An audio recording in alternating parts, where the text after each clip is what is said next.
कारण एक निवडणूक झाली की दुसरी निवडणूक सुरू होते आणि आपला शिवसैनिक हा रस्त्यावर धावणारा, लोकांच्या सतत सेवेमध्ये राहणारा आणि आमचा सुद्धा प्रयत्न आहे। साहेब, जेव्हा 2009 ची निवडणूक मी जिंकलो तेव्हा एकच गाडी आमच्यासोबत फिरत होती आणि लोक आम्हाला हसायचे की ही शिवसेना काय, ही रस्त्यावरची शिवसेना, याच्याकडे काहीच नाही आहे असे हसायचे। आज तेज फाटके शिवसैनिक आमच्या ताफ्यात जेव्हा 10-15 गाडी घेऊन फिरतात तेव्हा आता लोक म्हणतात की आता शिवसेना कमी नाही राहिली आहे, तो भंडारा जिल्ह्यामध्ये नंबर 1 चा पक्ष झालेला आहे। आता चांगले चांगले पक्ष सुद्धा आपल्याला आता कमी पाहत नाही। आता सगळेच पक्ष लोकांना वाटते की शिवसेनेची मदत कशी घ्यायची।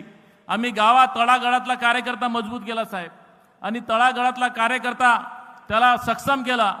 जो पूर्वी फक्त जय भवानी जय शिवाजी पर्यंत सीमित होता, आता त्याला आर्थिक सक्षम सुद्धा आम्ही केलं। आम्ही सांगितलं की नक्कीच पक्षाचं तर काम करायचंच आहे, पण पक्षाच्या सोबत सोबत आपल्या परिवारात सुद्धा लक्ष द्यायचं आहे। आणि साहेब, तो आम्ही आपल्याकडून शिकला। आम्ही 15 वर्षापासून आपल्याला बघतो, आपण सगळ्यांना विचारत असता, आमदार असतील, कार्यकर्ता असतील, जिल्हा प्रमुख असतील, सगळ्यांना विचारत असतात तुझी आर्थिक परिस्थिती बरोबर आहे की नाही। आपण पहिल्यांदा महाराष्ट्रातच नाही तर इतिहासामध्ये पूर्ण देशामध्ये जर पाहिलं तर जिल्हा प्रमुखाला कधी कोणत्याच मंत्र्यांनी किंवा मुख्यमंत्र्यांनी निधी दिली नसेल, ते आपण दिली ना। हेच एक उदाहरण आहे की महिला असतील किंवा पुरुष असतील, सगळ्या जिल्हा प्रमुखांना मजबूत करण्याचं काम आपण केला।